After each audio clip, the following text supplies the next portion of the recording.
gentlemen, we're back with another one. It's nostalgia. Bong hits, aka beta investing. We're back with another one.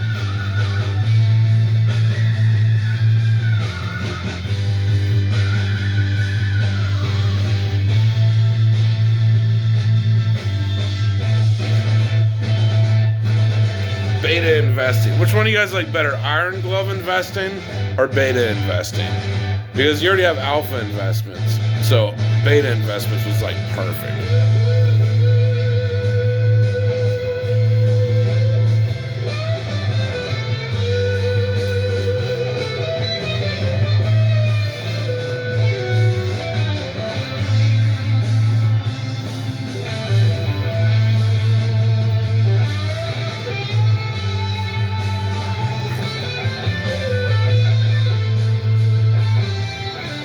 We're back.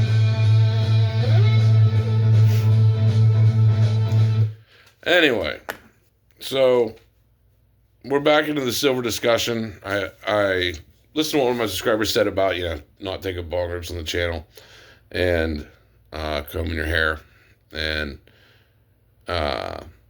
shortening your videos. And man, that's just not what this channel is, bro. We're long videos, we're bong rips, and we're just different than any other channel. And that's the magic of it, the unfiltered fucking beauty in the channel that keeps people hooked. That is why my videos go on for a while. And it's the method to my madness. I always feel like when I watch a YouTuber's video or a PokeTuber or a silver person's video, there's just a disconnect, that you don't really get. There's a disconnect.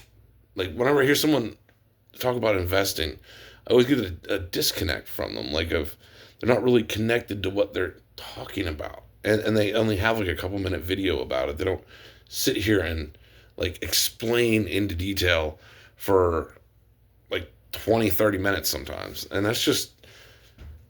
that's what makes a good YouTube video, man. That's what builds your real track record. And I mean, I don't really care about being monetized. Like my thing is like, I just want that rock solid track record that destroys every other YouTuber. They're like, they can't even come close to my shit. And like, I just want it documented. You know what I mean? Like, that's why I do this. It's like, I want my rants documented, of like when people go back, they say, wow, that crazy motherfucker was right. You know what I mean? Like that's what I get the joy out of. Like that's what gets me excited. And it's not really making money from people watching me. Like I don't really care, and I don't really even care if my channel gets banned, to be honest. It would suck, but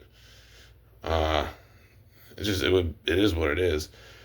But anyway, but yeah, so I just kind of have my own style for that. But anyway, I want to talk about, before I get back into my silver rant of part 2. Thanks for listening to the first rant about it. But I'm going to get my part 2 rant about it here in a second. But I do want to talk about something funny. It's like, I love whenever I see on like Pokemon investing chats on YouTube where people are like, oh, I bet you only have like 4 151 bundles, bro. It's like, motherfucker, I own everything. Are you kidding me? 4 bundles? Like, you think I only own 4 151 bundles? They're like rating it in bundles. You're like, bro, what? Like, they have like 10 just 151 booster bundles laying around. And then, like I said, at least like 13, 14 UPCs. And that's just in 151. And then like I have like PC TVs and shit. And then like just loads of Fusion Strike, loads of Lost Origin, loads of fucking everything. And it's like, they're really like, I bet you only have like 4 bundles. You're like, oh, if you only knew. If you only knew my asset list. But Yeah, it's crazy, bro. It really is. It's the same in the gold community, though, man. And it just shows, like, man, people don't have shit. It really is bad. But like same in the gold community, people are like, oh, but you only have a few grams of gold. Like they don't even like think about entering an ounce. You're like, what? Like I feel like so disconnected from the rest of the world. But anyway, though, I want to get back into the silver rant. That even my most like, I have a lot of people that listen to what I say. Okay, like not even with YouTube, just my friend circle that like listen to everything I say like it's the fucking gospel, bro.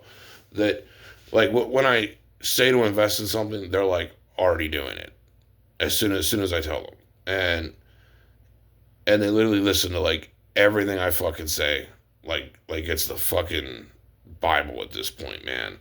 Of like if I told them to buy silver at 30, like they're just backing the truck up and doing it, and like even my most seasoned uh friends that I've trained over the past, 5 or 6 years that have followed everything I've said about Pokemon and they've held for years patiently, not even giving a fuck at this point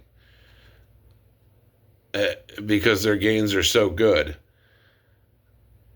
Even they are like so impatient with silver, and it drives them insane. And I fucking love it. Like I absolutely love it because like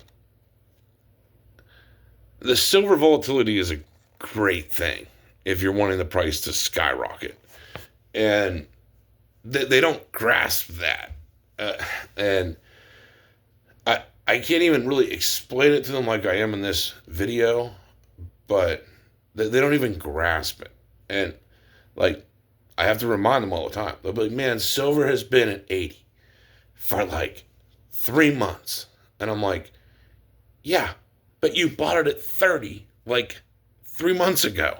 Shut the fuck up. Like, wait, you know, it just went up. Like, it doesn't work like that in anything in life. It's a fucking battleground all the time. And, but like, they've already made a shit ton of money and they're pumped. But like, when they went to 120 and it dropped and it's just kind of like went up and down in a seesaw, it's driving them fucking mad. And I love it. I love investments that do that shit because that's what usually breaks and explodes, just like what happened to Bitcoin in the beginning. And like I love investments that perform like that. Like I love they're like a wild Mustang that is like a bitch to tame. And the only way you tame it is like if you've rode so many waves throughout out your life of investments that like only you can deal with the fucking annoyingness of it and not give a fuck. And a lot of people struggle with that, and it's really tough with silver. Like it's the most annoying, aggravating asset to hold out of anything. And I won't deny that whatsoever. It is an annoying fucking metal if you're worried about the price all the time. But if you're just holding it in ounces and not giving a fuck and just waiting for shit to fucking break, this is probably the last good opportunity to turn yourself into a millionaire. Like, if you're some fuck off with 100K and you're looking to absolutely retire, this is probably the play to make. And even at $80 an ounce, like, and I don't think anyone realizes that it's like, yes, has it been annoying? God, yeah. Does it seem like silver is just trapped in this $80 to $120 price? Does it seem like it's just stuck there? I mean, yeah, it does seem that way. That there's a structure and it can't break through that structure, and it doesn't work like that when 6 different events come together and explode the price. Like it works in a completely different manner than how it is now. And I love watching it literally drive my friends insane. Like, and not in a bad way, but because I have to like reassure them and be like, just fucking be patient. Like, just forget about it. You weren't going to do anything with your money anyway. Just fucking sit on it and be patient. Like, you've already fucking over doubled your money in less than a year. Like, what are you complain? Like, what are you even complaining about? You know, they're like, well, yeah, you're right, I know. You know, and it's like, yeah, like I usually always fucking am. And you know, meanwhile, like they bought Fusion Strike cases at like $100, $150, you know, and I've made a killing and like made a killing off of like tons of other like Pokemon investments I told them to buy. And then it's just like, but like Silver's that, and they give that shit time, you know, like they'll give Pokemon the world, but like Silver, it's just like, oh man, I've only doubled my money in like less than a year. This is fucking bullshit.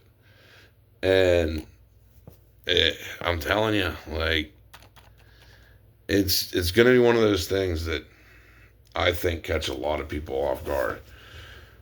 And like I said, we'll see what happens. But I think it's very nearing. And like, there's no denying. Like, we have a war going on that's going to cost shit tons of money.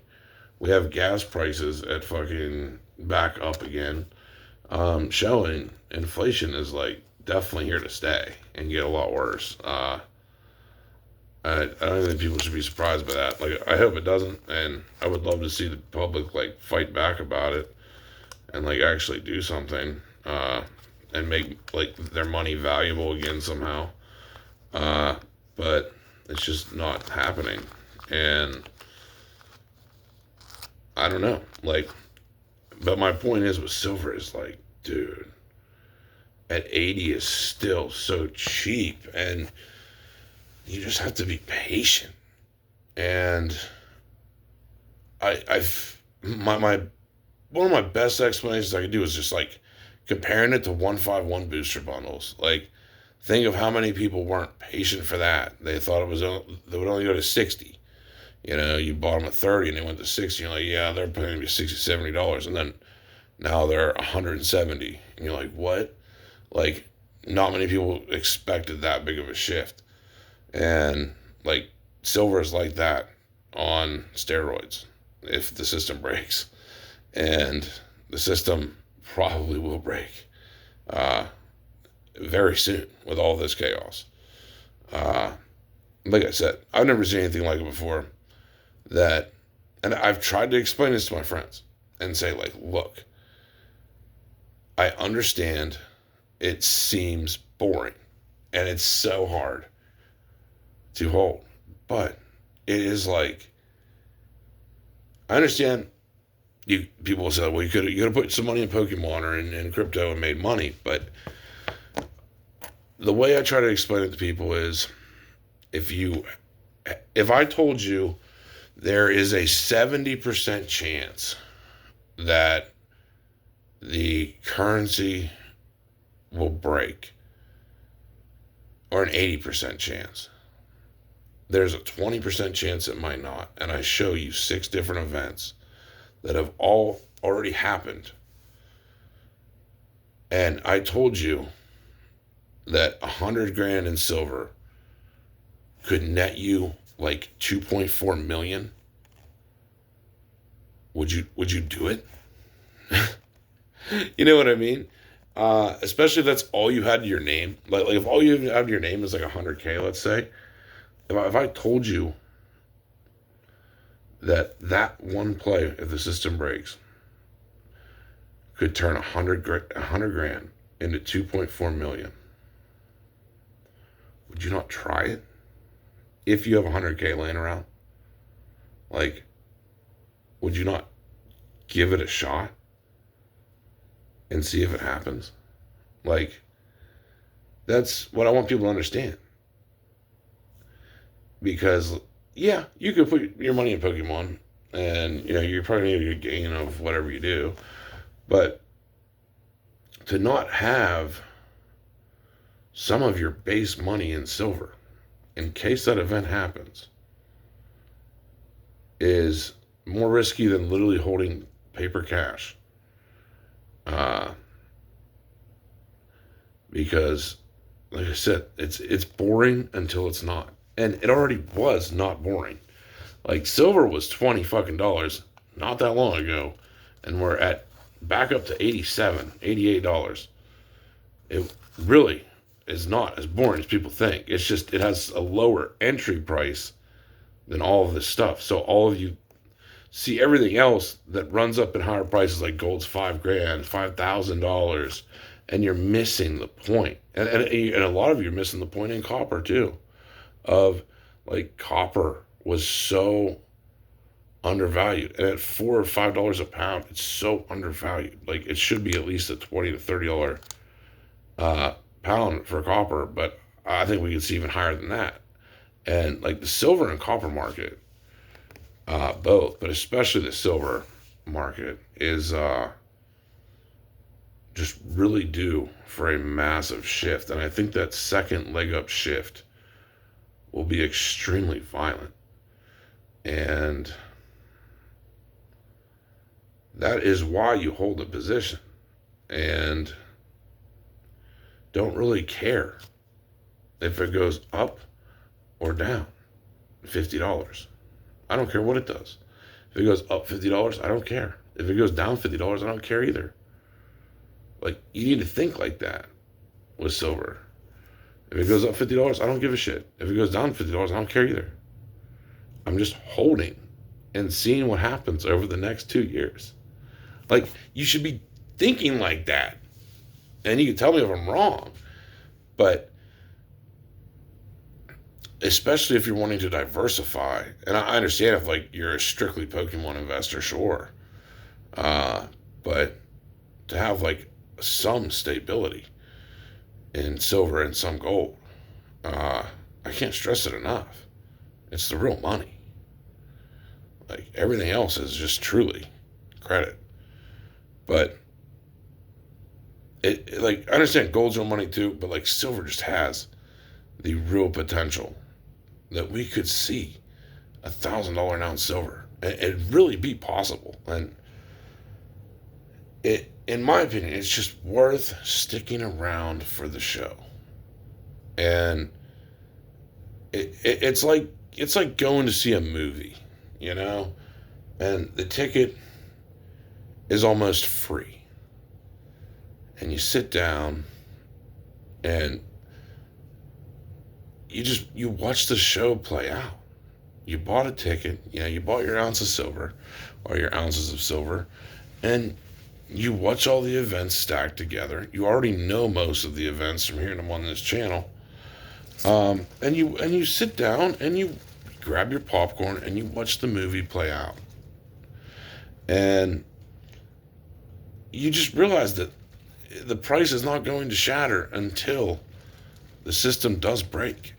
And that's why you have to be patient in silver and not care. And the only time you care about selling is when silver is $300 an ounce, $500 an ounce, $1,000 an ounce. Like that's when you care about selling. It's the same thing with Pokemon. Is you don't really give a shit about what the price is, and until it is just ridiculous. Like 151, I didn't care if the price went up $100, down $100, or up $300. I really didn't care. But now that it's 1,000, sure. Give me my damn money. And that's how you have to look at silver. It's the same exact thing. The patience you have with Pokemon, you have to have with silver. And that's why I say, any people that are that get rich off of this silver thing, if it happens, you deserve every bit of it. Because you held with the patience when most people just can't do it. And it's the same thing with Pokemon. And I want to stress this towards the end of my video with Pokemon, though, because I'm so sick of the scalper argument about people being scalpers, dude. It's so stupid. It's the most horrendously dumb thing I've ever heard, because that's what keeps it interesting, is the prices fluctuating. That's why people love it. Like, that's part of the reason why everybody loves fucking Pokemon. Like, let's be real. Uh, I love the cards and stuff. I love the boxes. I'm one of, I love Pokemon. Don't get me wrong, but uh, it's about the prices, and that keeps it fun. And everyone has the same opportunities to buy stuff. Like, we all do.